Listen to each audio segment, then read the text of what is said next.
आज हम अपना एक और नया चैप्टर स्टार्ट करने वाले हैं और ये बहुत ही इम्पोर्टेंट चैप्टर है।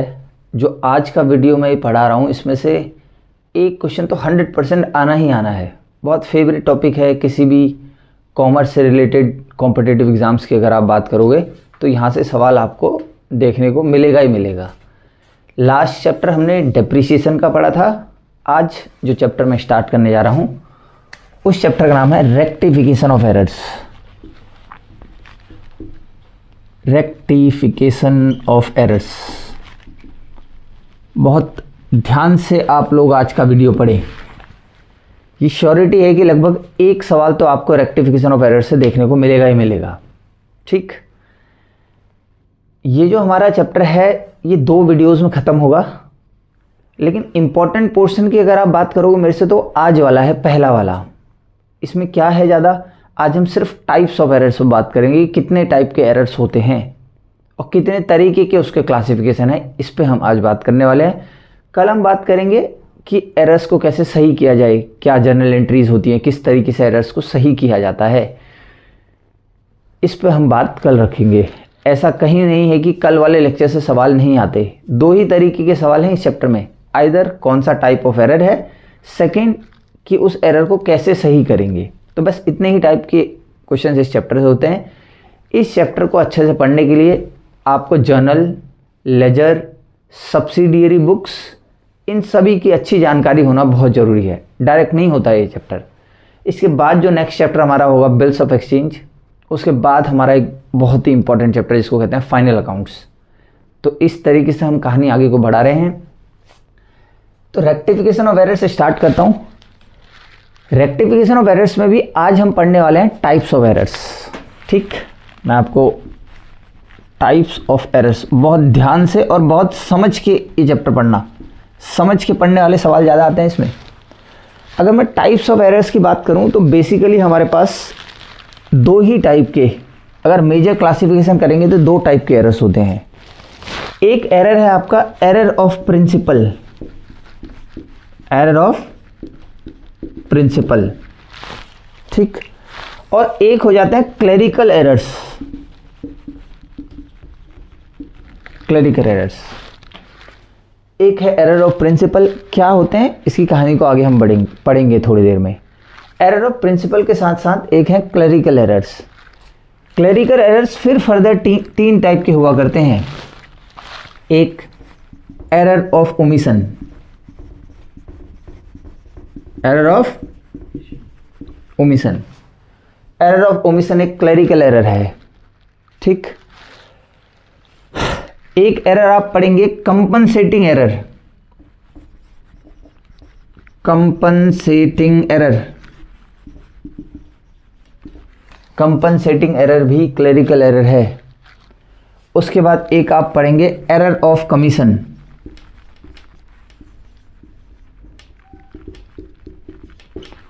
एरर ऑफ कमीशन भी एक क्लेरिकल एरर ही है। क्या आप मेरी इतनी बात समझे? Majorly the errors are classified into 2 heads, that is error of principle and clerical errors. Clerical errors are further subdivided into 3 parts, that is error of omission, error of compensating error and error of commission. क्या मेरी इतनी बात आपको समझ में आ गई? तो पहला क्लासिफिकेशन इस लेक्चर में हम आगे ये पढ़ने वाले हैं कि ये तमाम 4 के 4 क्या हुआ करते हैं। कोई दिक्कत? नेक्स्ट एक क्लासिफिकेशन और है टाइप्स ऑफ एरर्स को लेके। ठीक, अनदर क्लासिफिकेशन आप लोग अच्छे से इसे लिख लेना, इसी के नीचे लिखना। हाँ, अनदर क्लासिफिकेशन, एक और क्लासिफिकेशन पे बात करूंगा। यहाँ से भी सवाल आते हैं, यहाँ से सवाल आने के चांसेस ज़्यादा हैं, लेकिन इस पोर्शन से भी सवाल पूछे जा सकते हैं। एक errors which affect trial balance, ऐसे एरर्स जो ट्रायल बैलेंस को अफेक्ट करते हैं। दूसरे errors which does not affect trial balance, ऐसे एरर जो ट्रायल बैलेंस को अफेक्ट नहीं करते हैं। जब आगे पढ़ाना ही है तो अच्छे से बात आगे कर लूँगा कि जो अफेक्ट करते हैं उसका मतलब क्या होता है, जो अफेक्ट नहीं करते हैं उसका मतलब क्या होता है। Errors which affect trial balance का मतलब होता है जिनसे ट्रायल बैलेंस टैली नहीं होता। लिख ही देता हूँ चलो यार। Trial balance does not tally, ये ऐसे एरर्स हैं जिनकी वजह से ट्रायल बैलेंस टैली नहीं होता, बराबर नहीं आता, तो इन्हें कहा जाता है errors which affect the trial balance. Obvious सी बात है, जो ट्रायल बैलेंस को फर्क कर रहे हैं, अगर अफेक्ट कर रहे हैं तो ट्रायल बैलेंस टैली नहीं होगा। Errors which does not affect trial balance, trial balance tally होगा इसमें, ट्रायल बैलेंस टैलीज। मेरी बात आप समझे, ट्रायल बैलेंस जो है वो टैली हो रहा होगा। आगे आपको इतना समझ में, ट्रायल बैलेंस के दोनों साइड का टोटल आपको सेम देखने को मिलेगा, वहां बताया भी था मैंने। ट्रायल बैलेंस सही होने का मतलब हम एरिथमेटिकल एक्यूरेसी चेक कर रहे हैं कि शायद हमने जनरल लेजर का काम सही करा है। शायद शब्द का इस्तेमाल कर रहा हूं, मे बी। ऐसा कहीं 100% नहीं होता कि अगर ट्रायल बैलेंस मैच कर गया तो एरर नहीं है, ये है तो ये अभी पढ़ेंगे हम। क्या आप इतना समझे? मेन हमने आज इतना पढ़ना है, और 100% है कि यहां से सवाल आएगा पक्का, या तो हल्के लेवल का आ जाएगा या फिर भारी लेवल का आ जाएगा, दोनों के लिए तैयारी हमने करनी है। तो हम पढ़ रहे हैं rectification of errors. Types of error में पहले हम पढ़ेंगे error of principle, error of clerical errors. Clerical errors ये 3 टाइप के होते हैं, आपने सामने देख लिए, 1, 2 और 3। उसके बाद अनदर क्लासिफिकेशन में वो एरर्स जो ट्रायल बैलेंस को अफेक्ट करते हैं और वो एरर्स जो ट्रायल बैलेंस को अफेक्ट नहीं करते हैं। क्या आप मेरी इतनी बात समझ चुके हैं? मैं आगे बढ़ाना स्टार्ट करूं, एक एक करके बात शुरू करें, ठीक है। ये देखिए, बहुत शानदार तरीके से नोट्स बनाने हैं, बहुत अच्छी समझ बनानी है, और इसको करने के बाद, इस लेक्चर को पढ़ने के बाद जब हम बाद में एमसीक्यूज पढ़ेंगे ना, तो आपको एमसीक्यूज वीडियोस में बैठना है कि आप कितना पढ़ के आए और चेक करना है अपने आप को। कुछ नई चीज़ें आएंगी तो उसको अपने नोट्स में ऐड करना है। इतनी जल्दीबाजी एमसीक्यूज की नहीं करनी है, पहले थोड़ा पढ़ तो ले, फिर एमसीक्यूज लगाते हैं ना। शुरुआत से एमसीक्यूज की तरफ भागने की क्या ज़रूरत है? स्टार्ट करूं? ठीक है भैया। पहला, नंबर 1, वो पहला वाला क्लासिफिकेशन ना। तो सबसे पहले मैं आपको पढ़ाऊंगा एरर ऑफ कौन सा? Errors of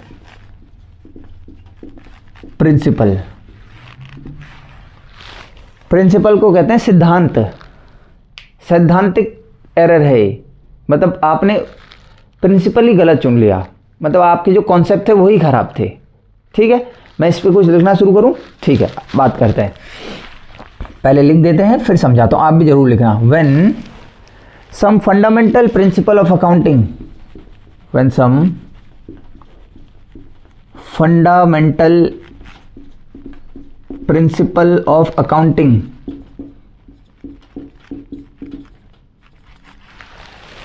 when some fundamental principle of accounting is violated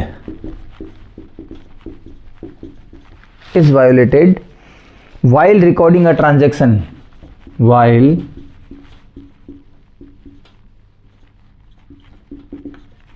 recording a transaction, comma, the error is, comma, the error is termed as error of principle, termed as error of principle। ठीक, कुछ statement और लिख लेता हूँ, ये वाला important statement है तो सर्कल करता हूँ मैं इंपॉर्टेंट स्टेटमेंट्स को। These errors are committed in those cases, these errors are committed in those cases where a proper distinction between capital and where a proper distinction between capital revenue, where a proper distinction between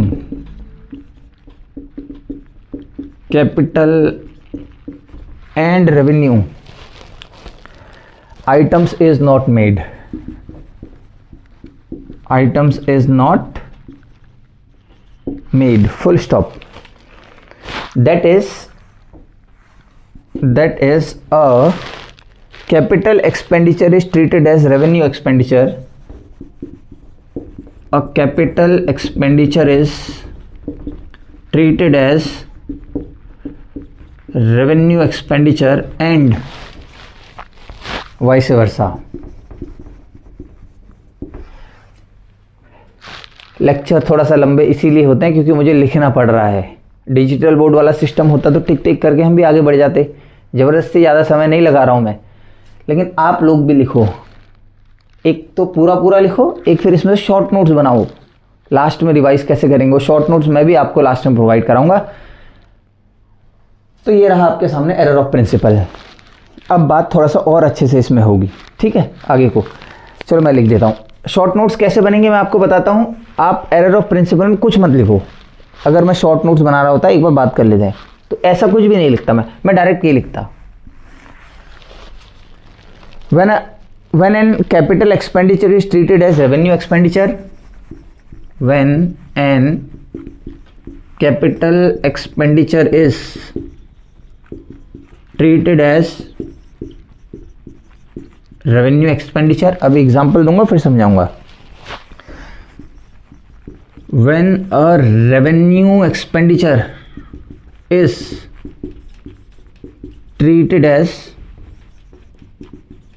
capital expenditure, बस ये लिखता। ऐसे बनता है short notes, इसीलिए लिखा भी रहा हूँ। इतना कुछ ना लिख के इससे समझ जाए आदमी।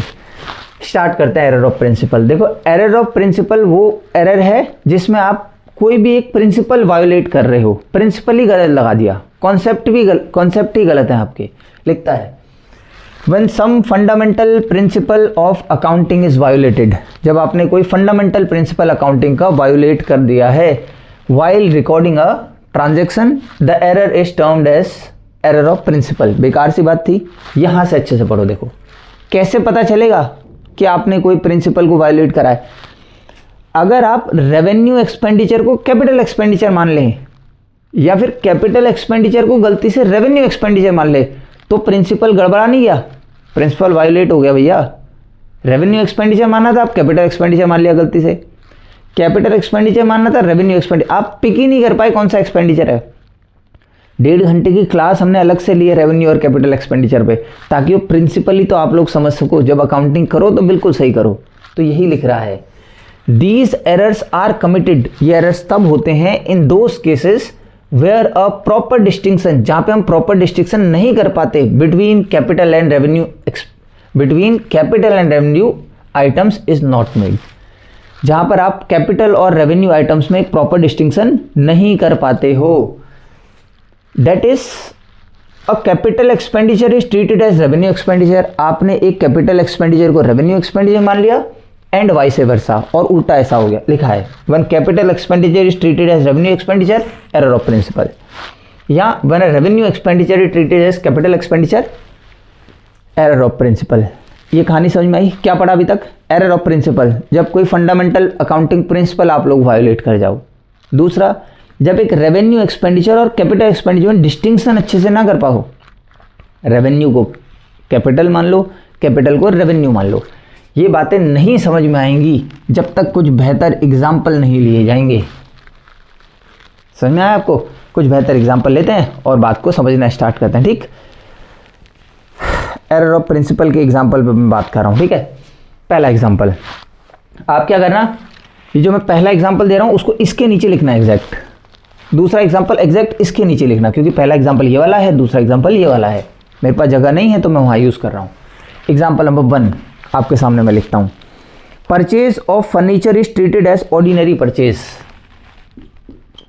परचेज ऑफ फर्नीचर इज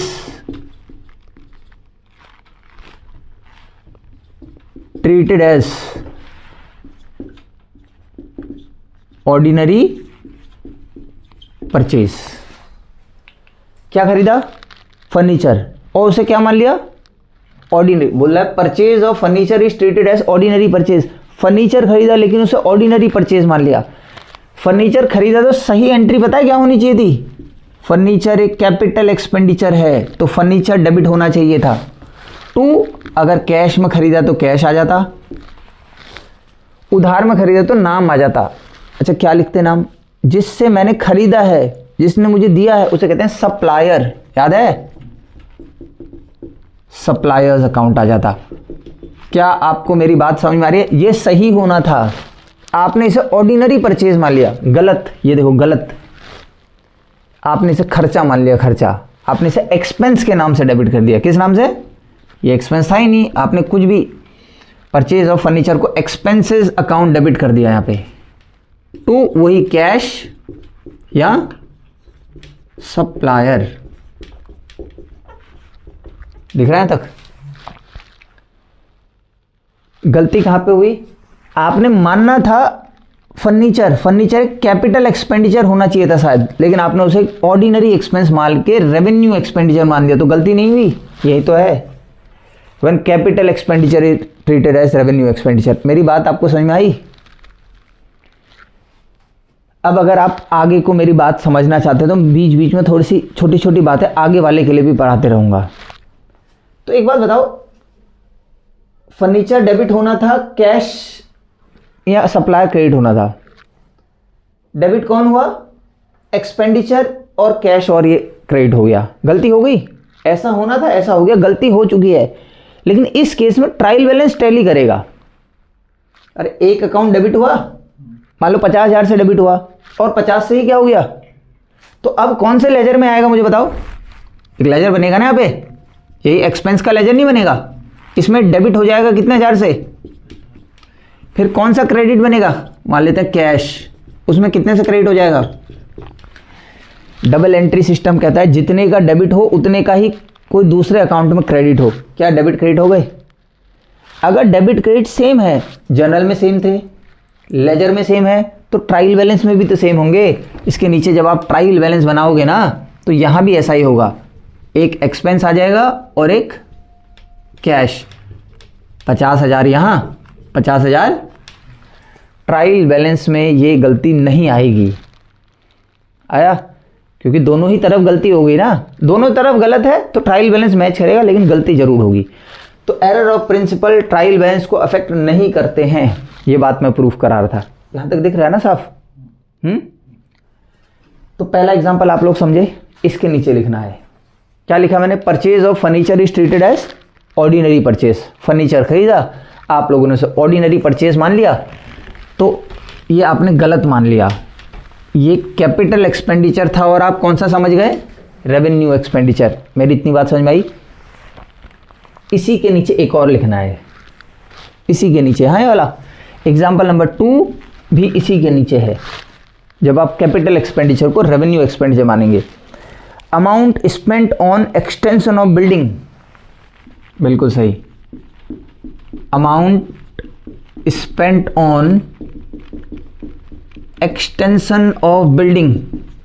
अच्छे से एक एक चीज लिखना, अगर मैं लिखा रहा हूं तो जब हम कल के दिन भारी क्वेश्चन करेंगे ना, तो रेफरेंस बनाने के लिए ये चीजें मुझे काम आएंगी। मेरे को तो आता ही है, आप लोगों को भी आना चाहिए। Amount spent on extension of building is debited to repairs account, is debited to repairs account. देखो क्या लिखा है, ये भी इसी का है। Amount spent on extension of building, building को एक्सटेंड करने के लिए, 2 मंजिला बिल्डिंग को 3 मंजिला बनाने के लिए। तो क्या लगता है, क्या इससे आपका एसेट की वैल्यू बढ़ेगी? हाँ, ये कैपिटल एक्सपेंडिचर है, पूरी कथा हमने पीछे पढ़ी है या नहीं है? बिल्डिंग की वैल्यू बढ़ जाएगी, हमेशा के लिए बढ़ जाएगी, तो एसेट माना जाना चाहिए। कैपिटल एक्सपेंडिचर एसेट क्रिएट करते हैं, तो कायदे से सही एंट्री पता है क्या होनी चाहिए? क्या होनी चाहिए? बिल्डिंग अकाउंट डेबिट टू, मान लो पैसे में ही काम हुआ यार, इस बार उधार में नहीं हुआ, कैश। उधार में होता तो सप्लायर। गलती तुमसे क्या हुई? तुम समझ ही नहीं पाए, कैपिटल और रेवेन्यू एक्सपेंडिचर अच्छे जानते ही नहीं थे, तुमने इसे रिपेयर्स मान लिया। Repairs account debit to cash account. बस ये यूनिट खत्म हो जाए ना, उसके बाद दूसरे यूनिट शुरू हो, फिर देखो कैसा थ्योरी वाला शुरू हो जाए जरा, money in banking, business management, तो बड़ी जल्दी जल्दी भी होगा और मज़ा भी आएगा। कथा लाऊंगा आपके सामने और सब कुछ, कहानी ख़त्म। ये टेक्निकल चीज़ें हैं, ये गलती हो गई। मानना क्या था, बिल्डिंग कैपिटल एक्सपेंडिचर है, होना था इसे कैपिटल एक्सपेंडिचर माना जाना था। आपने कौन सा एक्सपेंडिचर मान लिया, रेवेन्यू एक्सपेंडिचर। गलती है, एरर ऑफ प्रिंसिपल, सिद्धांत ही गलत है। आ गया। ट्रायल बैलेंस एग्री करेगा, हाँ। अगर जनरल में एक डेबिट के लिए एक क्रेडिट है, लेजर में भी एक डेबिट के लिए एक क्रेडिट हुआ है, तो ट्रायल बैलेंस में भी एक डेबिट के लिए एक क्रेडिट होगा और डबल एंट्री सिस्टम फॉलो होते हुए ट्रायल बैलेंस अग्री करेगा। ये लिखा था when capital expenditure is treated as revenue expenditure. तो यहाँ के एग्जाम्पल्स हमारे खत्म हुए, ठीक है। अगला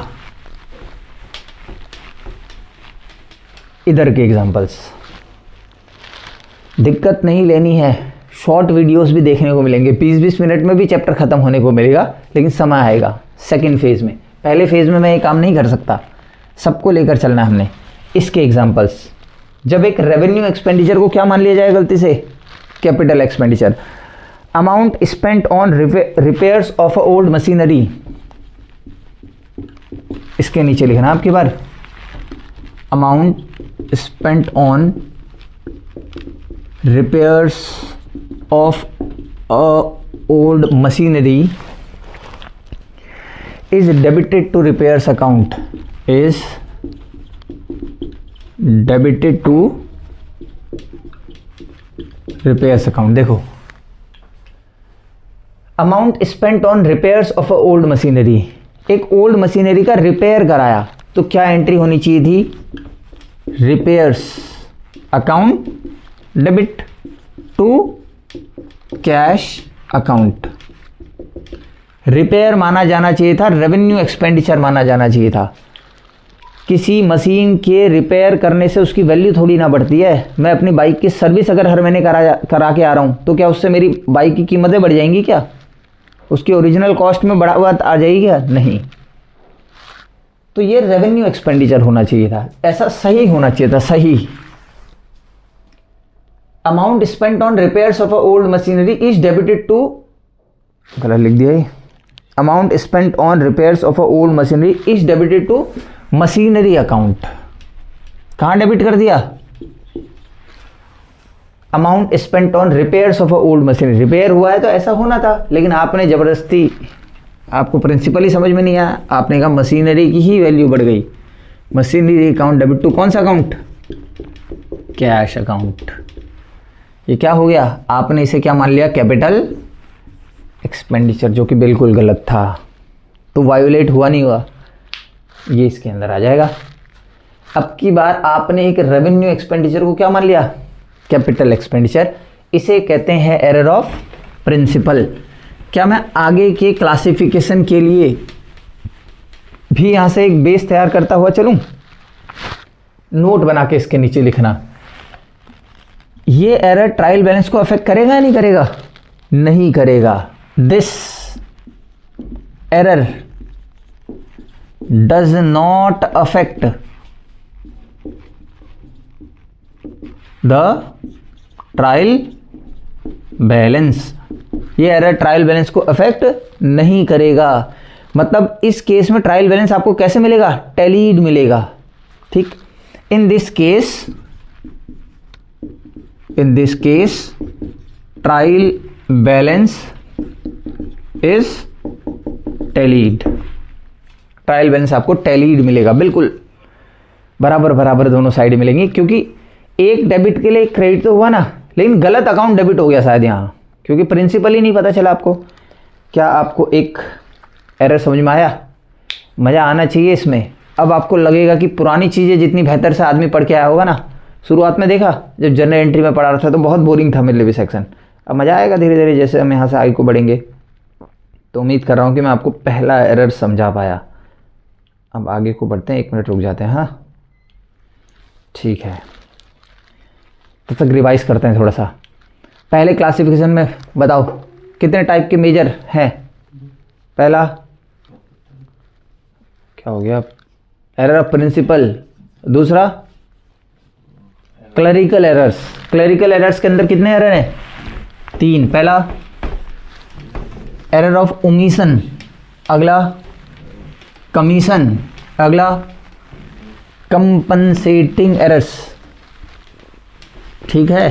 और दूसरा कौन सा है क्लासिफिकेशन, जो ट्रायल बैलेंस को अफेक्ट करते हैं और जो ट्रायल बैलेंस को अफेक्ट नहीं करते हैं। इस तरीके से आपने पढ़ना है। उम्मीद कर रहा हूँ कि आप लोगों को पहला वो समझ में आ गया। ठीक है, next second, error of omission. Error of, भूल जाने वाली गलती, भूल गए, चीज को लिखना ही भूल गए। एक कोई ट्रांजैक्शन आया, furniture purchase from Ram, Ram से फर्नीचर कहीं नहीं लिखा भाई, भूल गए पूरी तरीके से। यह है एरर ऑफ ओमिशन, भूल जाना। बताओ ट्रायल बैलेंस एग्री होगा नहीं होगा? होगा। ट्रायल बैलेंस इसमें भी टैली दे, एंट्री भूल ही गए, ना कोई डेबिट हुआ ना कोई, तो ना डेबिट आया ना क्रेडिट आया, तो डेबिट क्रेडिट में से जब तक एक बड़ा या एक छोटा नहीं होगा तब तक ट्रायल बैलेंस बराबर ही आएगा। तो ट्रायल बैलेंस में बिल्कुल अग्रीड दिखेगा फिर से। ठीक है, इसे कहते हैं एरर ऑफ ओमिशन। अगर फर्नीचर को रिपेयर मान लेते तो एरर ऑफ प्रिंसिपल हो जाता, गलती हो जाती ना। यह है एरर ऑफ ओमिशन, भूल जाना, चीज़ों को लिख लेते हैं, बिना लिखे नहीं चलेगा। अच्छा मैं आपको बताऊं, एरर ऑफ ओमिशन ना दो टाइप के होते हैं वैसे। एक होता है पूरा भूल जाना, मैंने कहा ना फर्नीचर खरीदा और फर्नीचर पूरी तरीके से भूल गए, कहीं जनरल ही नहीं हुआ उसका, तो वो हो गया। एक होता है पार्शियल ओमिशन, आधा भूलना, मतलब आपने जनरल तो करा, फर्नीचर टू कैश तो लिखा, फिर क्या होगा वहाँ से पोस्टिंग, फिर फर्नीचर के डेबिट में उठा के पोस्ट करेंगे, फर्नीचर के डेबिट में अकाउंट में लिख दिया, आ गया, लेकिन कैश के क्रेडिट में नहीं लिखा। पार्शियल ओमिशन, इसमें ट्रायल बैलेंस एग्री नहीं करेगा। समझ आ रहा है? समझाऊंगा, चलो आगे खानी थोड़ी बात कर लेते हैं। एरर ऑफ ओमिशन, इसमें एक होता है कंप्लीट ओमिशन, पूरे तरीके से किसी चीज को भूल जाना, आया, और एक होगा कौन सा, कंप्लीट ओमिशन। ये रहा हमारा ना कंप्लीट ओमिशन। सेकंड कौन सा है, पार्शियल ओमिशन। ये लो, पूरा भूल जाना और लेजर में पोस्ट करते समय या सब्सिडी बुक्स में पोस्ट करते समय एक हिस्सा भूलना। ठीक, पोस्टिंग बहुत अच्छे से आनी चाहिए। एक बड़ा चैप्टर मैंने आपको लेजर पढ़ाया था, याद है आपको? लिख दो इसके अंदर, कंप्लीट ओमिशन के अंदर कुछ लिखें। ठीक, omitting an entry, omitting an entry completely from journal or subsidiary books। ये लो, एक एंट्री को पूरे तरीके से जर्नल में लिखा ही नहीं और ना ही सब्सिडरी बुक्स में लिखा, तो ऐसा जो होगा वो कंप्लीट ओमिशन का केस होगा। ना डेबिट किया किसी को, ना क्रेडिट किया, जनरल में नहीं लिखा, तो लेजर में भी ना डेबिट करोगे ना क्रेडिट करोगे, ट्रायल बैलेंस में भी कोई डेबिट नहीं होगा कोई क्रेडिट नहीं होगा, तो इसीलिए इसमें ट्रायल बैलेंस अग्री करेगा नहीं करेगा? अग्री करेगा। Trial balance will agree, trial balance will agree. Trial balance agree करने का मतलब ये वो एरर है जो ट्रायल बैलेंस को अफेक्ट नहीं करता है। दूसरी साइड पार्शियल ओमिशन, देखो पार्शियल ओमिशन की अगर आप बात करोगे तो वो बुक्स ऑफ ओरिजिनल एंट्री में नहीं हो सकता। बुक्स ऑफ ओरिजिनल एंट्री मतलब मैं फिर बोल रहा हूँ, पिछले का बहुत शानदार तरीके से आना चाहिए, पीछे का। बुक्स ऑफ ओरिजिनल एंट्री मतलब जर्नल या सब्सिडरी बुक्स, वहाँ नहीं हो सकता पार्शियल ओमिशन। जैसे आप जर्नल कर रहे हो तो महामूर्ख आदमी होगा कि जर्नल में लिखे फर्नीचर अकाउंट डेबिट और क्रेडिट का लिखे ना, कैसे हो सकता है भाई? आ गया। ये कब होगा? पोस्टिंग करते समय। जैसे फर्नीचर टू कैश लिखा तो ऐसा हो सकता है कि फर्नीचर अकाउंट तो डेबिट किया लेकिन कैश को क्रेडिट करना भाई भूल जाए। तो मैंने क्या कहा था, अगर जर्नल में एक डेबिट है क्रेडिट है, उतने से ही लेजर में भी डेबिट क्रेडिट है, उतने से ही ट्रायल बैलेंस में भी डेबिट क्रेडिट है, तो सब कुछ अग्री करता है। यहाँ क्या हुआ, जर्नल में फर्नीचर डेबिट है और क्रेडिट है कैश, लेजर में फर्नीचर डेबिट हुआ लेकिन लेजर में कैश क्रेडिट होना कम रह गया, भूल गए हम, तो जो डेबिट क्रेडिट बराबर बराबर चलने वाला कॉन्सेप्ट गायब नहीं हो गया। लेजर में एक डेबिट तो हुआ लेकिन क्रेडिट नहीं हुआ। अब लेजर से ही तो ट्रायल बैलेंस बनना है, तो ट्रायल बैलेंस में भी एक डेबिट होगा लेकिन क्रेडिट कुछ नहीं होगा, तो डेबिट साइड बढ़ जाएगी ट्रायल बैलेंस की। तो ये इसमें ट्रायल बैलेंस एग्री नहीं होंगे। मैंने ऐसे ही समझा दिया यार, लिख के समझाऊंगा तो बहुत समय लगेगा, चलो लिख के समझाता हूँ अभी। हाँ, क्या बोल रहा है देखो, partial omission, omitting to post the ledger account, ये लिखा ना, omitting to post the ledger account, omitting to post the ledger account from the subsidiary books, from the subsidiary books, subsidiary books। और हाँ, ये मान लेते हैं, ये लो पार्शियल ओमिशन कहेंगे इसे। हाँ, क्या लिखा है, omitting to post the ledger account from the subsidiary books. आपने सब्सिडरी बुक से लेजर अकाउंट को पोस्ट करना भूल गए। मैं आपको इसको समझाता हूं भी। हाँ, इसमें ट्रायल बैलेंस अग्री नहीं करेगा, trial balance will not agree. समझाऊं आपको? आप बोलोगे जर्नल क्यों नहीं बोला, जर्नल नहीं, सब्सिडरी बुक मान लेते हैं अभी। बात तो वही है, जर्नल हो या सब्सिडरी बुक हो, दोनों ही तो बुक्स ऑफ ओरिजिनल एंट्री है। तो इन्होंने किससे एग्जाम्पल ले लिया, सब्सिडरी बुक से। एक छोटा सा सब्सिडरी बुक हो जाए, बनाऊं, परचेज बुक बना लेते हैं यार, परचेज बुक बिना बनाए तो नहीं चलेगा, सीखा है पीछे। इसमें मैंने जिससे उधार लिया, उस राम से उधार लिया 50,000 का, अच्छा समझो, श्याम से उधार में सामान खरीदा 60,000 का, मोहन से उधार खरीदा 10,000 का, समझाई देता हूं, 60 50 1 10 1 लाख कितना हजार आना चाहिए, परचेज अकाउंट में जाएगा, ये आ रहा है। चलो आप हटाओ इसे, टोटल लिखो।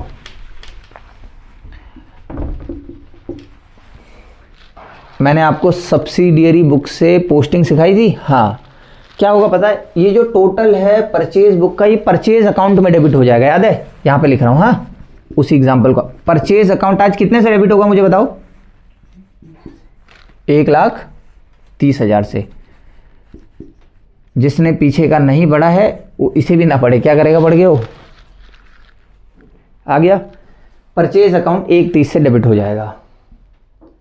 अब अगर एक लेजर 1,30 से डेबिट हुआ है, 1,20 से, सॉरी, अगर एक लेजर 1,20 से डेबिट हुआ है तो बहुत सारे छोटे छोटे लेजर मिला के 1,20 से क्रेडिट भी तो होने चाहिए, तभी तो डबल एंट्री सिस्टम चलेगा। क्या होना चाहिए, राम क्रेडिट होना चाहिए, कितने से, 50,000 से। बताया था ना पोस्टिंग, नहीं पढ़ी तो आज पढ़ लो, इसके बाद नहीं बताऊंगा बाकी एरर्स में, एक मैं बता देता हूं। इसको मैंने डेबिट लिख दिया परचेज अकाउंट में, ये क्रेडिट हो जाएगा 50 से। और कौन क्रेडिट होगा, श्याम भी क्रेडिट होना चाहिए, कितने से, 50 से, 60 से, सॉरी। और कौन क्रेडिट होना चाहिए, कितने से होना चाहिए ना, ऐसा कम। इसके बाद शायद नीचे ट्रायल बैलेंस भी तो बनना चाहिए, दिख रहा है यहाँ पे। हाँ, ये डेबिट साइड और ये, तो आप देख लो ना, परचेज को आपने डेबिट करा होगा 1,00,000 कितने हजार से, और ये तीनों भाई क्या होने चाहिए, क्रेडिट, 50 60 और 10। नाम होना चाहिए राम श्याम मोहन, राम श्याम, और ट्रायल बैलेंस एग्री कर जाएगा। 1,20 नहीं आ गया। ये है डबल एंट्री सिस्टम, हर डेबिट के लिए एक, किसी दिन बताऊंगा डबल एंट्री सिस्टम, जब मैं शुरुआत का पढ़ाऊंगा। डबल एंट्री सिस्टम जो डेबिट क्रेडिट देख रहे हो ना, फिजिक्स के एक लॉ से आ रखा है, उस पर भी बात हम करेंगे। सब कुछ पढ़ेंगे, जब पढ़ेंगे तो आगे को। मेरी इतनी बात समझ में आ गई। अब हुआ क्या पता आपने क्या करा, इसको लिखा, इसको लिखा, इसको लिखा, ये मोहन वाले को क्रेडिट करना भूल गए। ये लो, ये तो लिखा है omitting to post the ledger account, ledger account में पोस्ट करना भूल गए, किसमें से, ये भूल गए भाई को क्रेडिट करना। तो अगर क्रेडिट नहीं करा तो यहां भी क्रेडिट, मतलब इसमें सोचो ना, बोला लेजर अकाउंट में पोस्ट करना भूल गए, मतलब टोटल तो एक अकाउंट में डेबिट हो ही गया होगा। अब वो वेरियस अकाउंट क्रेडिट होने चाहिए ना, तो ये अकाउंट क्रेडिट नहीं हो पाया यहाँ पे। अगर ये अकाउंट आपने क्रेडिट नहीं किया तो अब कहाँ से ट्रायल बैलेंस टैली करेगा? तो मैंने लिखा है यहाँ trial balance will not agree. अपनी तरफ से मैंने पूरी कोशिश करी कि मैं समझा सकूँ। अब आया, कितने तरीके के एरर्स हो सकते हैं ओमिशन वाले? एक, पूरे तरीके से भूल जाना। पूरा ही भूल गए तो बेफिक्र रहो, ना डेबिट हुआ ना क्रेडिट हुआ। आ गया? तो ऐसे में ट्रायल बैलेंस एग्री करेगा। दूसरा, पार्शियल। पार्शियल कब हो सकता है? क्या बुक्स ऑफ ओरिजिनल एंट्री में हो सकता है? नहीं, ना जनरल में हो सकता है ना सब्सिडियरी, क्योंकि ऐसा कौन मूर्ख होगा जो एक पहलू लिखे और दूसरा ना लिखे। सब्सिडी बुक में तो एक ही बार चीज़ को लिखते हैं शायद। सब्सिडी बुक में तो ऐसा भी नहीं है कि डेबिट और क्रेडिट करना, एक ही बार लेते हैं। भूल जाओ पूरी तरीके से, भूल जाओगे तो ना कहीं डेबिट होगा ना कहीं क्रेडिट होगा। ये पोस्टिंग के टाइम ही हो सकता है। तो एरर ऑफ ओमिशन भी मैंने आपको बताए, एक है वो वाला और एक ये, कोई दिक्कत तो नहीं। इसके नीचे कुछ चीज़ें मैं बोल दे रहा हूँ और आप लोगों को ये चीज़ लिखनी होगी। मैं यहाँ पे नहीं लिखना चाह रहा हूँ एरर ऑफ ओमिशन को लेके, ठीक है? चलो लिख ही देता हूँ यार, क्या कर सकते हैं, मजबूरी है हमारी भी। ये लो, चलो मैं नहीं लिख रहा हूँ, मैं नोट्स बना के ज़रूर लाया हूँ लेकिन लिख नहीं रहा हूँ, आप लोग लिखेंगे। मैं बोल रहा हूँ जब हम ऑफलाइन पढ़ाते हैं तब भी तो डिक्टेट ही करते हैं, यही है। टेक्नोलॉजी तो हमारे पास है नहीं कि हम वो कर सकें, आइदर PDF आइदर ये, तो मैं डिक्टेट करता हूँ, आप लोग इसके नीचे लिखें। इफ़ अ ट्रांजेक्शन, पहला स्टामार्क, if a transaction remains all together unrecorded, अगर एक ट्रांजेक्शन पूरे तरीके से अनरिकॉर्डेड रहेगी, either in the journal or in subsidiary books, आ गया, it will be termed as an error of complete omission. इसे क्या मानोगे? बोल तो दिया, एक बार रिपीट कर दूं आप लोग अच्छे लिख सके।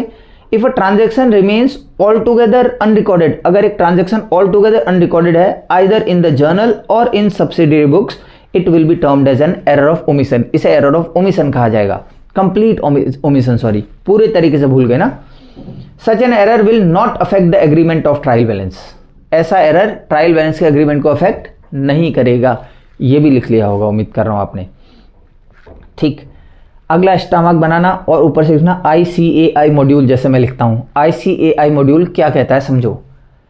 If a transaction is completely और पार्शियली ओमिटेड, अगर एक ट्रांजेक्शन कंप्लीटली या पार्शियली ओमिटेड है from the books of accounts, books of account से, it will be a case of omission. इसे क्या कहेंगे? ओमिशन का केस कहेंगे। कोई दिक्कत तो नहीं, आपने इतनी बात समझ ली। एक एग्जाम्पल इसके नीचे और लिख लेना, इसका एग्जाम्पल भी नहीं दिया ना मैंने। Example, not recording a credit purchase of furniture, आपने क्रेडिट परचेज ऑफ फर्नीचर को नहीं लिखा, ठीक। सब्सिडी बुक्स में लिखा जाना था, उधार में खरीदा तो सब्सिडी बुक में भूल गए। तो जब सब्सिडियरी बुक्स में भूल गए पूरी तरीके से, ठीक है, देखो देखो मैं लिखा देता हूं, एग्जाम्पल को मैं ही लिखा रहा हूं यार। एग्जाम्पल समझिए, not recording a credit, not recording a credit purchase of furniture और not posting an entry into the ledger, an entry into the, अब आप देखो यार, मैं करके नहीं बताने वाला हूँ, प्लीज़ आप समझना। आपको आता है ना subsidy books. Not recording a credit purchase of furniture, furniture उधार में खरीदा गया। अच्छा, फर्नीचर उधार में खरीदना तो सब्सिडी बुक्स में आएगा ही नहीं, क्योंकि सब्सिडी बुक्स में उधार में खरीदना आता है लेकिन उन्हीं का जिनका बिजनेस चल रहा है। फर्नीचर खरीदना जनरल प्रॉपर में आएगा। कहाँ आएगा? आपने उधार में खरीदा तो जनरल प्रॉपर में क्या जनरल एंट्री होनी चाहिए थी? फर्नीचर अकाउंट डेबिट, क्रेडिट में खरीदा टू सप्लायर, होना चाहिए था ना, सही एंट्री होनी थी। फर्नीचर अकाउंट डेबिट टू, उधार में खरीदा तो किसका नाम आता? ऐसा होना चाहिए था। गलत में नो एंट्री, कोई एंट्री ही नहीं कर दी हमने, पूरे तरीके से भूल गए। ना डेबिट लिखा गया ना क्रेडिट, तो ना डेबिट हुआ ना क्रेडिट हुआ, तो ट्रायल बैलेंस एग्री करेगा। यह है complete omission, not recording of a credit purchase of furniture. Furniture उधार में खरीदना जनरल प्रॉपर में आता है, क्योंकि परचेज बुक में तो उधार में खरीदना आता है बिजनेस के लिए, जो चीज़ें जिसका धंधा है, इलेक्ट्रिसिटी का है तो वो खरीदो। यह है कंप्लीट ओमिशन। कैसा ओमिशन है? ओमिशन। ये not posting an entry into the ledger, बहुत बड़ी भाषणबाजी हुई। जैसे मान लेते हैं ये था, ये तो लिख लिया मैंने, डेबिट वाले को लेजर में लिखा लेकिन क्रेडिट वाले को लेजर में नहीं लिखा, तो डेबिट हो गया लेजर में, क्रेडिट नहीं हुआ। ट्रायल बैलेंस में भी डेबिट हो जाएगा लेकिन उसके लिए क्रेडिट नहीं होगा, तो ट्रायल बैलेंस कहाँ से एग्री करेगा? तो ये जो है ये है पार्शियल, ये वाला जो एग्जाम्पल है वो किसका है? पार्शियल ओमिशन का। अभी तक मैं आपको 2 तरीके के एरर्स बता चुका हूं। अब मैं अपना थर्ड एरर स्टार्ट करता हूं, कंपनसेटिंग एरर्स।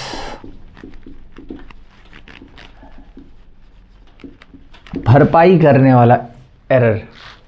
इसमें एक एरर की भरपाई को दूसरा एरर कर देगा और ट्रायल बैलेंस अग्री कर जाएगा। पहले मैं लिखा लेता हूं फिर आप लोगों को समझाता हूं। If the effect of one error, if the effect of one error is neutralized,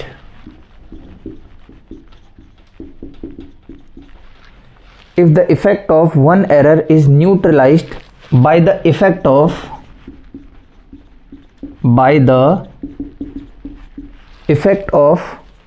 some other error,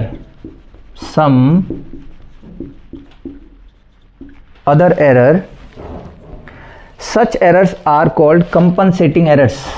Such errors are called compensating errors. एक और स्टार मार्क बना के लिखते हैं पहले ना।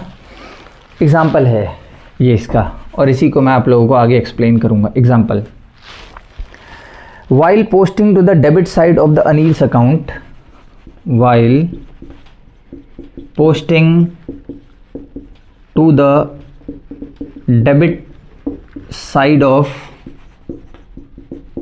Anil's account, rupees 50 are posted, rupees 50 are posted instead of rupees 500, and while posting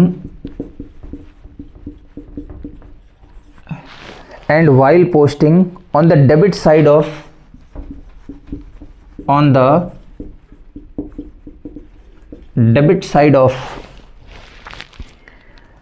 Sunil's account, rupees 500 posted instead of rupees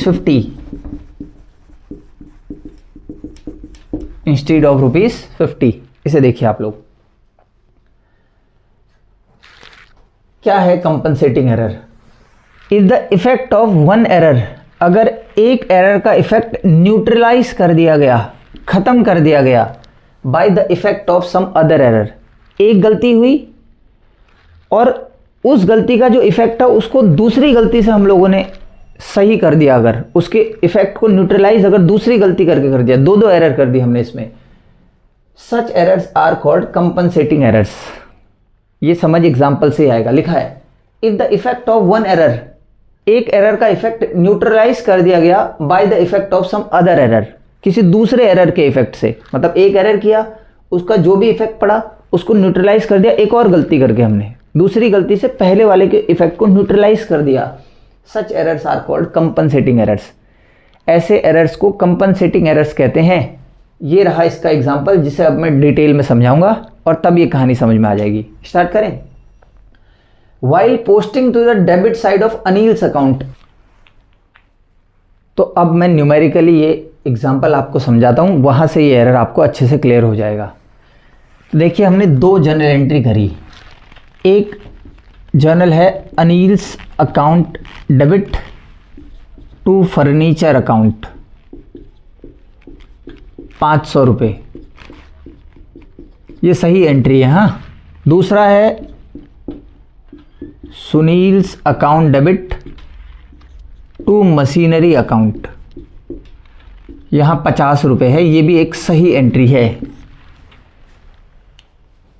एक में हमने फर्नीचर उधार में बेचा, being furniture sold to Anil on credit, उधार में बेचा है। दूसरे में हमने मशीन बेची है सुनील को उधार में 50 रुपये की, being machinery sold to Sunil on credit.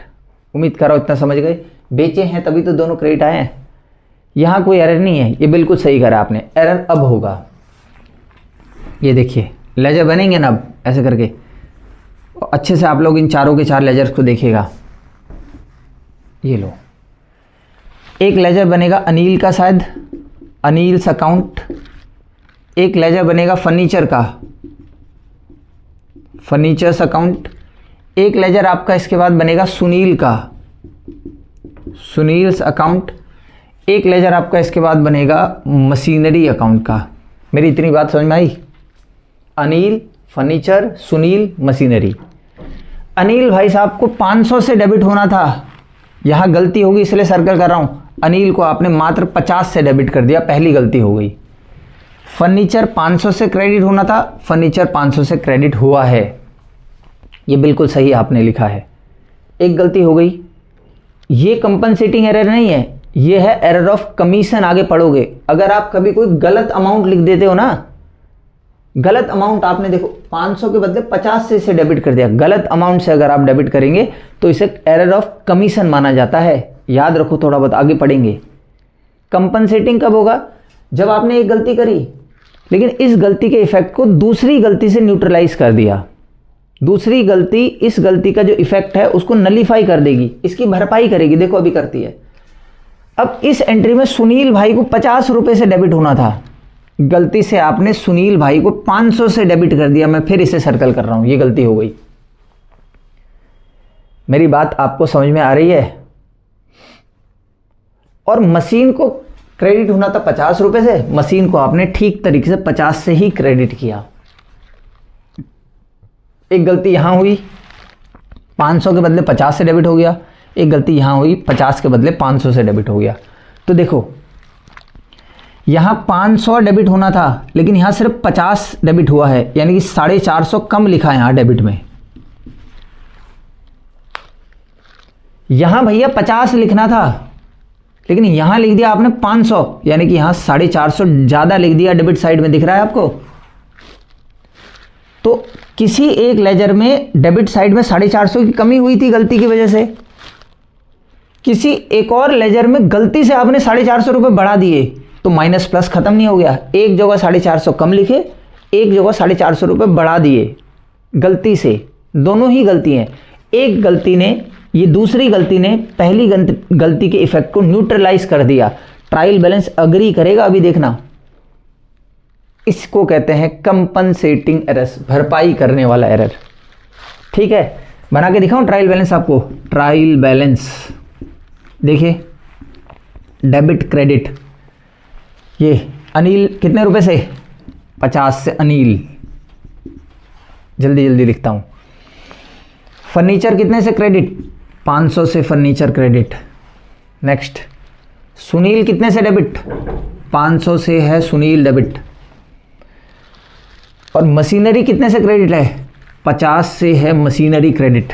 देख लो, 550 इस साइड, 550 उस साइड। ट्रायल बैलेंस अग्री कर रहा है।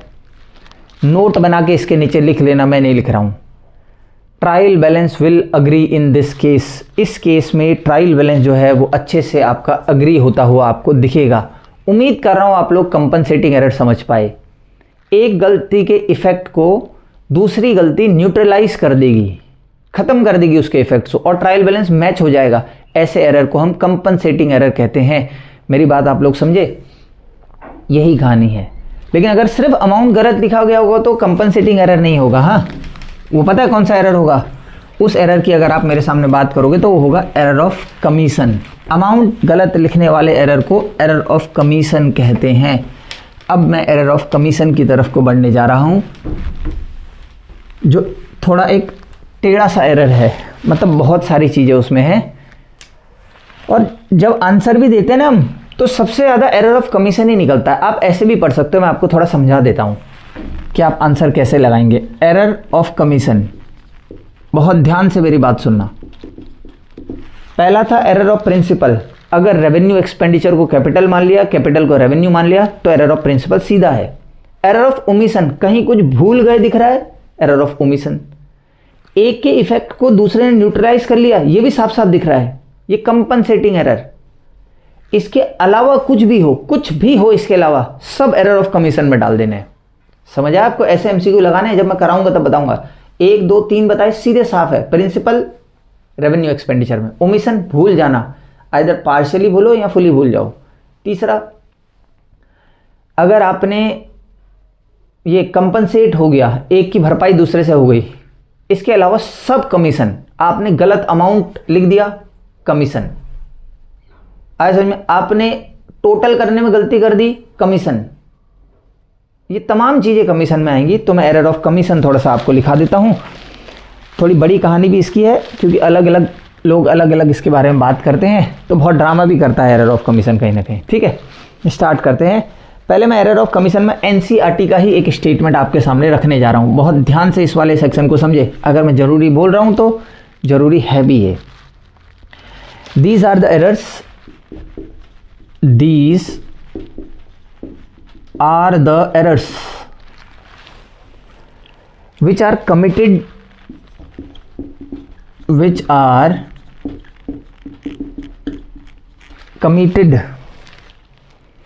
due to wrong posting of transactions, due to wrong posting of transactions। देखो यहीं से कहानी शुरू हो गई। गलत पोस्ट कर दिया, राम के अकाउंट में पोस्ट करना था, श्याम के अकाउंट में पोस्ट कर दिया, तो कौन सा है? Error of commission. गलत अमाउंट पोस्ट कर दिया, 500 रुपये के बदले 50 रुपये पोस्ट कर दिए, एरर ऑफ कमीशन। पोस्टिंग करते समय गलती होगी तो एरर ऑफ कमीशन। क्योंकि खुद सोचो ना, गलत अकाउंट में पोस्ट कर दिया तो प्रिंसिपल तो हो नहीं सकता। एरर ऑफ कंपनसेटिंग एरर ये है नहीं, और बीच में एरर ऑफ ओमिशन, भूले तो हो नहीं, गलत अकाउंट में करा है, तो इन तीनों में से तो कहीं आ ही नहीं रहा है, तो इसी में आएगा चौथा। पहली कंडीशन ये अंडरलाइन कर रहा हूं, ध्यान से लिखना। These are errors which are committed due to wrong posting of transaction. गलत पोस्टिंग की वजह से जो भी एरर होंगे वो कौन से एरर होंगे? एरर ऑफ कमीशन होंगे। पहला कॉमा, अगला मैं लिख रहा हूं आपको। रॉन्ग टोटलिंग, गलत टोटल करने की वजह से भी, रॉन्ग टोटलिंग, अगर आपने गलत टोटल कर दिया तो भी यही एरर है। नेक्स्ट, रॉन्ग बैलेंसिंग, अगर आपने गलत बैलेंसिंग कर दी। जब हम लेजर बनाते हैं ना, तो उस समय अगर लेजर को गलत हम बैलेंस कर देंगे, डेबिट क्रेडिट, टोटलिंग अलग है, डेबिट साइड को जोड़ते समय गलती करी। बैलेंसिंग, क्रेडिट में से डेबिट को जब माइनस करके नेट अमाउंट निकालते हैं, उसे कहते हैं बैलेंसिंग। पढ़ा होगा आप लोगों ने सब कुछ। Balancing of the accounts, wrong balancing of the accounts of the accounts, comma, wrong casting of subsidiary books, wrong casting of subsidiary books, ये लो, और wrong recording of amount in the books of original entry, और wrong recording of the wrong recording of amount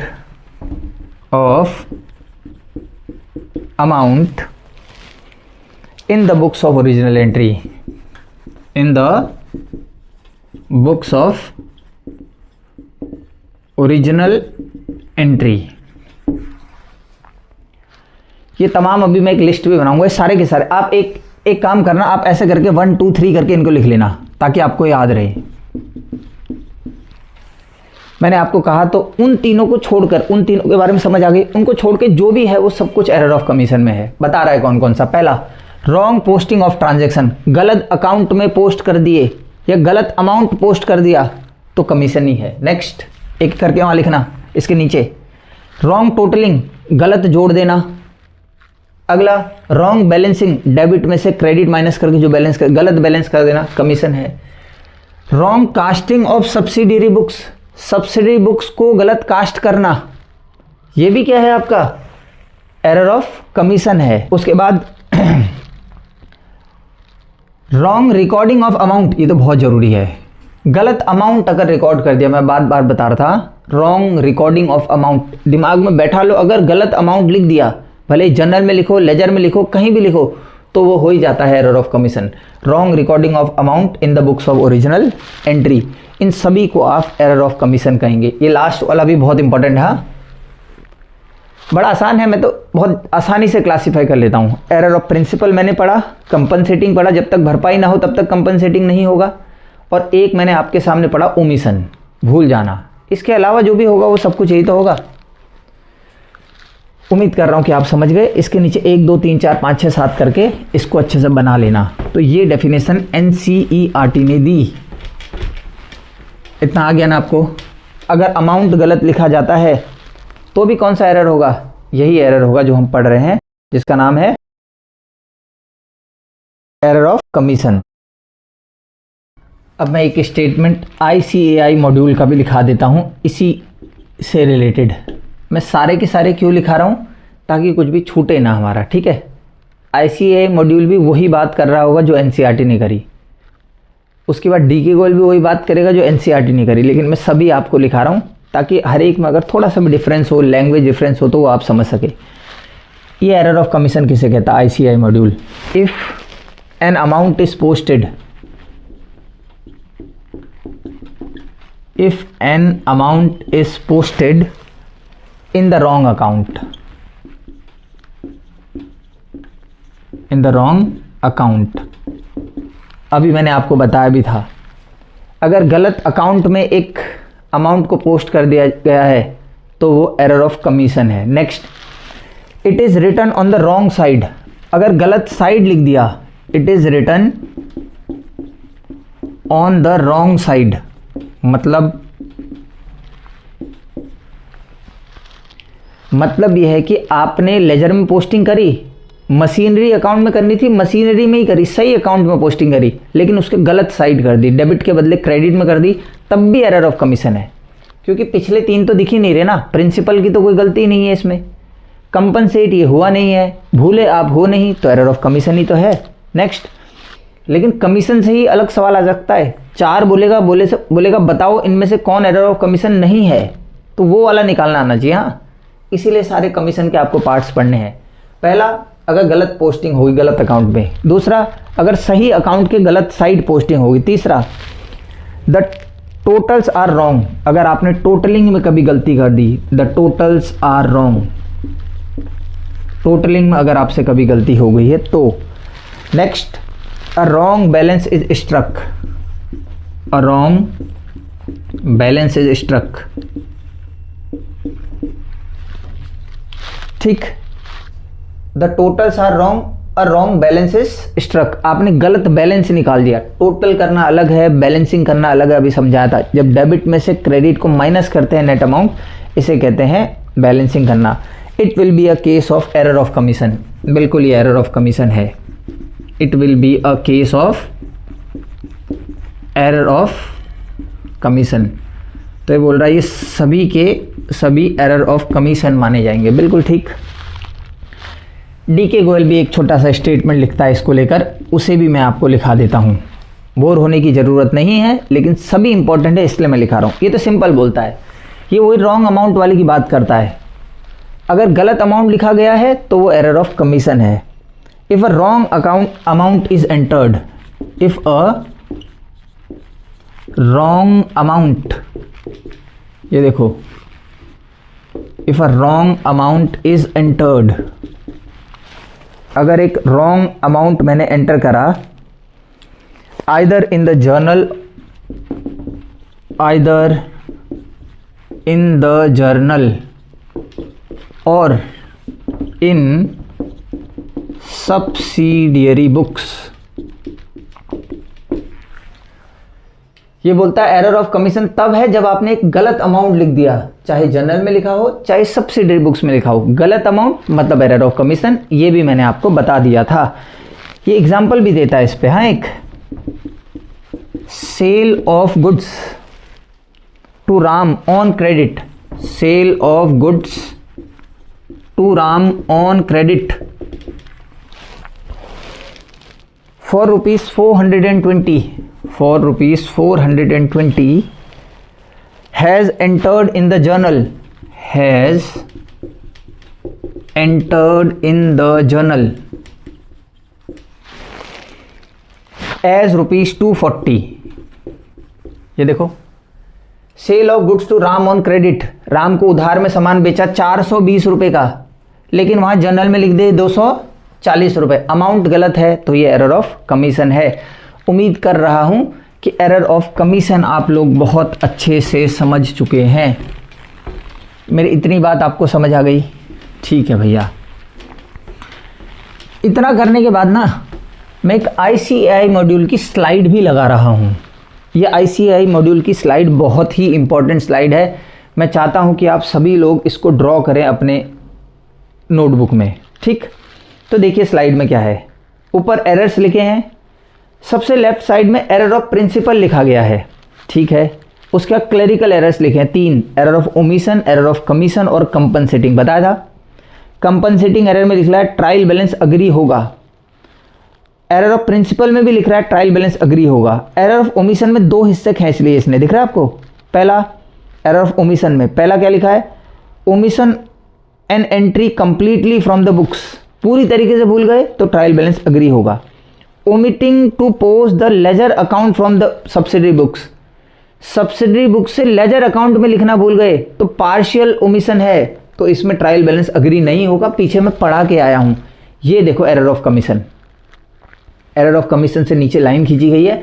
आप चाहते हैं तो error of commission के इस वाले को अलग से भी ड्रॉ कर सकते हैं। यहाँ पे क्या लिखता है देखो, एरर ऑफ कमीशन 5-6 लिखा दिया। पहला, writing the wrong amount in the subsidiary books, गलत अमाउंट, अमाउंट गलत हो गया बिल्कुल। ये कौन सा है, एरर ऑफ कमीशन, गलत अमाउंट सब्सिडरी बुक में लिखा है तो इसमें ट्रायल बैलेंस अग्री होगा।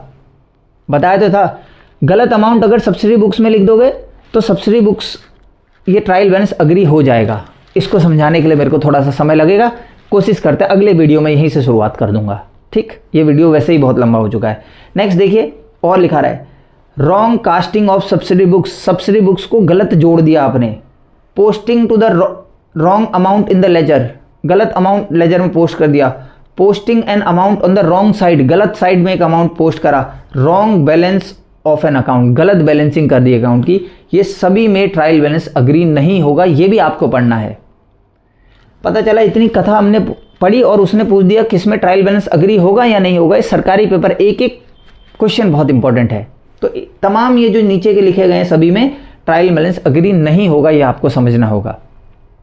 ठीक, अगर आप बोलेंगे ट्रायल बैलेंस अग्री नहीं होगा वाले समझा दो, तो मैं अगले लेक्चर में एक बार बहुत अच्छे से आके ये चीज़ें आपको समझाऊंगा। उम्मीद कर रहा हूं कि आप कंपनसेटिंग एरर के इस सेक्शन को कम से कम दोबारा से रीड्रॉ करेंगे जो इसमें से बना हुआ है। इतनी बात खत्म हो गई। ठीक है, तो मैंने आपको अपने चारों के 4 कमीशंस पढ़ा चुके हैं। अब मैं लास्ट तरफ को अपना बढ़ने जा रहा हूँ। ये लेक्चर लंबा होगा अगर मैंने इसको खींच दिया यहाँ से, तो नहीं तो मैं अगले लेक्चर में और सही से इस पर बात करने वाला हूँ। जो अनदर क्लासिफिकेशन मैंने बात करी थी उस पर अब मैं बात करूँगा यहाँ पे। हाँ, ये देखिए अनदर क्लासिफिकेशन,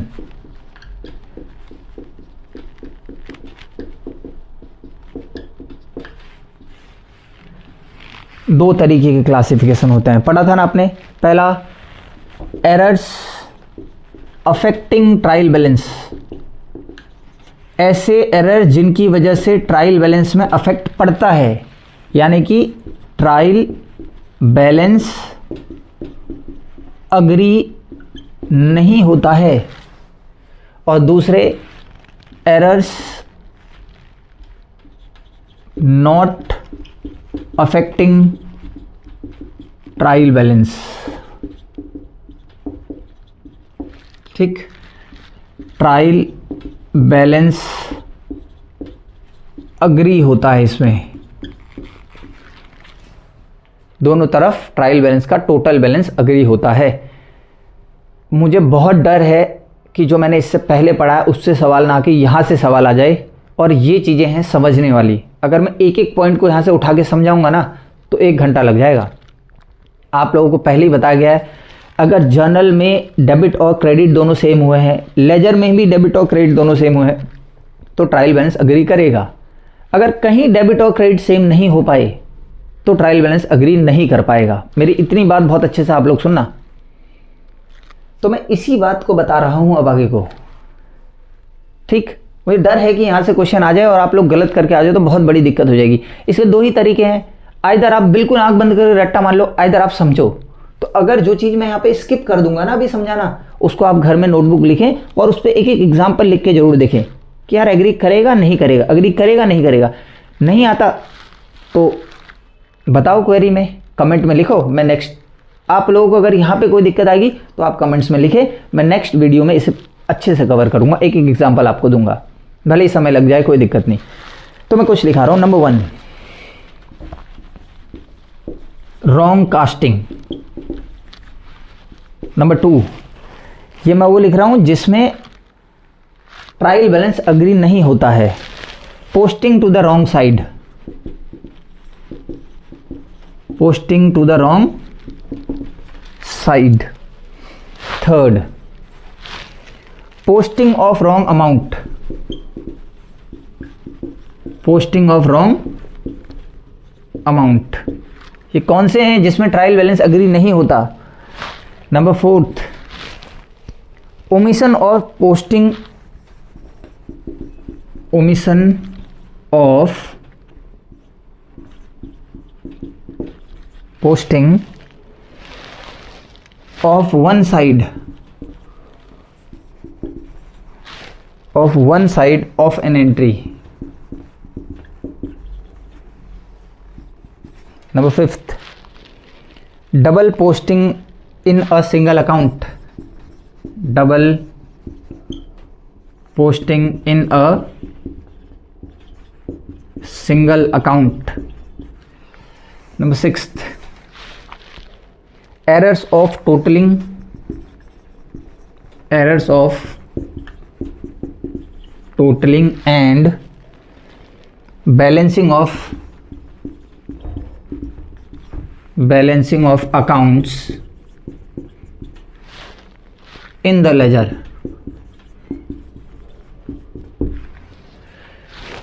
दूसरी तरफ भी लिख दूं, complete omission, complete omission. Number 2, error of principle, ठीक है। नंबर 3rd, कंपनसेटिंग एरर्स, ठीक। इनको समझना है यार। Errors not affect trial balance, वो एरर जो ट्रायल बैलेंस को अफेक्ट नहीं करते वो यही है। कंप्लीट ओमिशन, पूरा ही भूल गए, ना डेबिट लिखा ना क्रेडिट हुआ, वो ना जर्नल में डेबिट क्रेडिट हुआ, ना लेजर में हुआ, ना ट्रायल बैलेंस में हुआ। तो डेबिट और क्रेडिट साइड बिल्कुल सेम रहेगी ट्रायल बैलेंस की। एरर ऑफ प्रिंसिपल, रेवेन्यू को कैपिटल समझ लिया, कैपिटल को रेवेन्यू समझ लिया, लेकिन कोई भी 2 अकाउंट डेबिट और क्रेडिट तो हुए ना। फर्नीचर टू कैश होना था, रिपेयर्स टू कैश हो गया। 2 अकाउंट फर्नीचर और कैश डेबिट क्रेडिट होने थे, लेकिन रिपेयर्स और कैश डेबिट क्रेडिट हो गए। 2 अकाउंट डेबिट क्रेडिट तो हुए ना, भले ही गलत हुए, अमाउंट भी सेम था। तो 2 अकाउंट डेबिट क्रेडिट हुए जनरल में, वही 2 गलत अकाउंट लेजर में भी डेबिट क्रेडिट होंगे, और वही 2 गलत अकाउंट ट्रायल बैलेंस में भी डेबिट और क्रेडिट होंगे। तो ट्रायल बैलेंस अग्री करेगा। तो पीछे समझाया भी है, कंपनसेटिंग, एक की गलती हुई थी, दूसरे ने उसकी भरपाई कर दी थी, ट्रायल बैलेंस मैच हो रहा था, पीछे समझाया गया है। तो इस पे मुझे कोई दिक्कत नहीं, ठीक। मुझे दिक्कत इन वालों से है, वो एरर्स जो ट्रायल बैलेंस को अग्री नहीं होने देते हैं। यहाँ से सवाल पूछ दिया, आप लोगों ने इसे गलत कर दिया, तो हमारे इतने घंटे की मेहनत बेकार हो जाएगी और हम थोड़ा सा पीछे चले जाएंगे सिलेक्शन से, ठीक है। तो मेरी जिम्मेदारी बनती है कि इनको एक बार आपको समझाऊं। पहला है रॉन्ग कास्टिंग, ठीक है। तो अब मैं इनको आपको समझाना शुरू करता हूं एक एक करके। पहला है रॉन्ग कास्टिंग। रॉन्ग कास्टिंग का मतलब होता है एरर्स वाइल एडिंग। ठीक, जब आप जोड़ते समय गलती कर रहे हैं, या टोटलिंग भी तो बोल सकते हैं इसे, टोटल करना भी तो जोड़ना ही है। ठीक है, कास्टिंग का मतलब आप समझे अच्छे से। रॉन्ग कास्टिंग मतलब आपने जोड़ते समय कहीं गलती कर दी। जैसे मान लेते हैं परचेज बुक थी, इसको ध्यान से सुना, एक एक करके अब समझा देता हूं। परचेज बुक, राम को लिखा 50,000, श्याम को लिखा 40,000, टोटल लिख दिया 80,000। ये कौन सा है? रॉन्ग कास्टिंग, जोड़ते समय गलती हुई है। ठीक है, अब इससे देखो पूरा कहानी गलत आ जाएगी। इससे आप जब राम को डेबिट करेंगे, कितने से करेंगे? 50 से। सिंगल सिंगल तो सही जाएंगे ना ये। श्याम को आप कितने से डेबिट करेंगे? 40 से। क्रेडिट करेंगे, सॉरी, इन दोनों को। परचेज बुक है ना, तो राम को 50 से क्रेडिट करेंगे, इस भाई को 40 से क्रेडिट करेंगे, और परचेज अकाउंट में ये बैलेंस जाएगा डेबिट साइड में, और यहाँ चले गया कितना? 1000। गलती हो तो गई, यही गलती हो गई। 50 और 40, 90,000 ट्रायल बैलेंस के क्रेडिट में जाएंगे। आप समझिए, अब जल्दीबाजी मुझे हो रही है। 50,000 क्रेडिट होगा, लिख लेना राम के नाम से। 40,000 क्रेडिट होगा श्याम के नाम से, और डेबिट हो गया 80,000 रुपये। कहाँ ट्रायल बैलेंस मैच हुआ? पहला ये समझा ही रहा हूँ, भले ही वीडियो लंबाई हो जाए। तो पहला है रॉन्ग कास्टिंग, जब आप टोटल करते समय गलती कर देंगे तो ट्रायल बैलेंस मैच होने वाला नहीं है। ठीक है भैया, next, posting to the wrong side. ये देखो, राम डेबिट टू कैश होना था 500 रुपये से। ठीक, आपने राम भाई को क्रेडिट कर दिया भैया 500 से, और कैश को सही क्रेडिट किया। ये गलती हो गई। देखो, राम को डेबिट साइड में पोस्ट करना था, राम को क्रेडिट साइड में पोस्ट कर दिया। तो अगर आप यहां से ट्रायल बैलेंस बनाएंगे, ट्रायल बैलेंस अगर मैं आपको बनाऊंगा, एक डेबिट है एक क्रेडिट है, 500 रुपये ये भी क्रेडिट, 500 ये भी क्रेडिट, राम भी क्रेडिट हो गया, और उसके बाद कैश भी क्रेडिट ही हो गया। कहाँ से ट्रायल बैलेंस टैली होने वाला है? इनको पढ़ना बहुत ज़रूरी है, आप समझ बनाना सीखोगे। जैसे मेरे को आप स्टेटमेंट दोगे तो मैं देख लूँगा कि यार ये मैच करेगा ट्रायल बैलेंस या नहीं। तो इनको समझने के बाद फिर वहाँ कोई भी स्टेटमेंट आ जाए ना, आप लोग खुद पता लगा सकोगे कि ट्रायल बैलेंस मैच होगा या नहीं होगा। वही जर्नल में 2 डेबिट, लेजर में 2 डेबिट, और ट्रायल बैलेंस में 2 डेबिट। या सब्सिडियरी बुक्स का टोटल एक जगह आता है। अगर टोटल डेबिट में गया जैसे परचेज बुक का, तो अंदर वाले सारे क्रेडिट में जाते हैं। ये पता होगा आपको। आया? तो ये सारी चीज़ें आप पढ़ के आए हैं। जैसे सेल्स अकाउंट, सेल्स बुक बनाई, तो सेल्स बुक का टोटल क्रेडिट में जाएगा, तो अंदर वाले सारे डेबिट में जाते हैं। ये पीछे पढ़ा रखा है। ये कॉन्सेप्ट अगर क्लियर होंगे तभी आप लगा पाओगे। पहला हो गया। दूसरा हो गया पोस्टिंग ऑफ रॉन्ग अमाउंट। फिर से वही है, बिल्कुल सही बात हो गई यार। राम टू कैश 500 होना था, हो गया। पोस्टिंग एक ही में तो गलत करोगे। जब ये लिख रहा है ना पोस्टिंग ऑफ रॉन्ग अमाउंट, तो ये मत मानना कि दोनों की ही गलत हो गई। 500 के बदले 50 डेबिट हुआ, कैश में 500 ही क्रेडिट हुआ, तो ट्रायल बैलेंस में एक जगह 50, एक जगह 500। राम भाई 50 से, कैश 500 से नहीं अग्री कर पाएगा। ये भी ठीक है, पोस्टिंग ऑफ रॉन्ग अमाउंट, गलत अमाउंट अगर लिखा जाएगा। दोनों में ही गलत अमाउंट नहीं माना गया, एक ही लेजर में पोस्ट करते समय आपसे गलती हुई है। ये भी मैंने आपको समझा दिया। Next, number 4, omission of posting of one side of an entry. ये तो साफ ही आपको आ रहा है। देखो, वही राम डेबिट टू कैश, इसको मिटाता नहीं हूँ यार। अब 500 राम भाई को डेबिट कर दिया 500 से, लेकिन कैश को क्रेडिट करना भूल गए, कैश को क्रेडिट ही नहीं करा। अब बना लो ट्रायल बैलेंस। वो जो रूल था ना, हर डेबिट के लिए क्रेडिट हो जर्नल में, हर डेबिट के लिए क्रेडिट हो लेजर में, वो वायलेट हो गया ना। यहाँ कहानी खत्म। 500 से राम तो डेबिट आया लेकिन कोई क्रेडिट हुआ ही नहीं इसके बदले, तो ट्रायल बैलेंस मैच नहीं करेगा। Omission of posting of one side of an entry. Next, double posting है सिंगल अकाउंट, एक अकाउंट में दो बार पोस्टिंग हो गई। इसी एग्जाम्पल को पढ़ लेते हैं। राम भाई को 500 रुपये से डेबिट होना था, 2 बार डेबिट कर दिया ये लो। कैश को एक ही बार करा 500 से। असली में जब आप राम का अकाउंट बनाओगे तो एक ही अमाउंट थोड़ी होता है, बार बार बहुत सारे ट्रांजैक्शन होते हैं। तो गलती से कभी कभी आदमी भूल के एक ही ट्रांजैक्शन को 2 बार चढ़ा देता है, एक बार ऊपर कहीं, एक बार फिर 2-3 पन्ने बाद फिर चढ़ा देता है। तो कहाँ ट्रायल बैलेंस मैच होगा?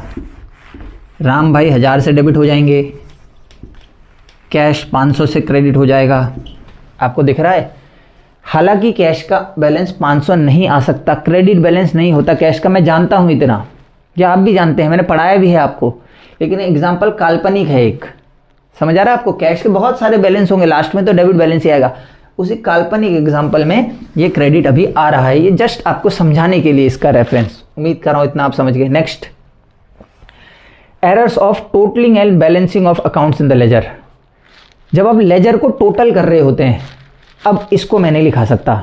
जैसे आपने एक मशीनरी अकाउंट बनाया तो उसका टोटल ही गलत आ गया, तो टोटल अगर उसका गलत आ गया तो जो भी अगर डेबिट बैलेंस मशीनरी का होगा तो वो ट्रायल बैलेंस के डेबिट में लिखा जाएगा।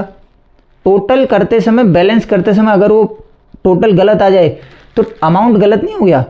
अमाउंट गलत हो गया तो डेबिट में जो अमाउंट लिखोगे आप मशीनरी अकाउंट के वो गलत होगा। उसके लिए कोई क्रेडिट में जो होगा वो सही आपने जोड़ा था, तो डेबिट का अमाउंट डिस्टर्ब हो गया, क्रेडिट का अमाउंट डिस्टर्ब नहीं हो पाया। इसके लिए तो बहुत बड़ा मुझे बनाना पड़ेगा, लेजर बनाना पड़ेगा। तो इसमें ट्रायल बैलेंस मैच नहीं होने वाला है। क्या आप मेरी बात समझे? मैं फिर आपको इसको समझा देता हूँ अगर नहीं समझ में आया तो। मैं ये बोल रहा हूँ एक मशीनरी अकाउंट है, उसके क्रेडिट में 1 लाख रुपए है, डेबिट में 60,000 रुपये, 40,000 बैलेंस आना था, लेकिन मैंने 1 लाख में से 60 के बदले 50 माइनस करा और बैलेंस 50,000 आ गया। मेरी बात आपको समझ में आ गई? 40,000 बैलेंस के बदले 50,000। अब आप जब ट्रायल बैलेंस बनाएंगे तो डेबिट में लिखेंगे मशीनरी, डेबिट साइड में लिखेंगे 50,000। आना कितना था? 40। गलत अमाउंट हो गया ना, सिर्फ मशीन पे फर्क पड़ा।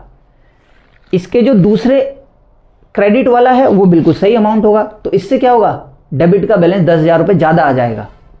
मशीन 40 लिखनी चाहिए थी, मशीन लिख दी 50, तो ट्रायल बैलेंस का डेबिट साइड 10,000 रुपये से ज़्यादा आएगा और ट्रायल बैलेंस मैच नहीं होगा। ये है errors of totalling and balancing of accounts in the ledger. अगर आप लेजर्स को टोटल करते समय या बैलेंस करते समय गलती कर रहे हैं तो ट्रायल बैलेंस मैच नहीं होने वाला है। अगर आपको नहीं समझ में आया इसे स्टामा कर लीजिए, मुझे अच्छे से एक न्यूमेरिकल एग्जांपल अगले में लेके आना पड़ेगा। मतलब मैं लिखा तो सकता नहीं ना इतना बड़ा, मैं एक अकाउंट बना के लाके यहाँ पे पोस्ट कर दूंगा, फिर आपको वो चीज़ें समझा सकता हूँ। उम्मीद कर रहा हूँ कि आप इतना समझे। जब ये पूरा का पूरा अब ख़त्म हो चुका है, आज हमने क्या पढ़ा उस पर बात भी करेंगे थोड़ी सी हम। इसको ख़त्म होने से पहले मैं एक ICAI मॉड्यूल का भी एक छोटा सा स्लाइड यहाँ पे लगाने वाला हूँ।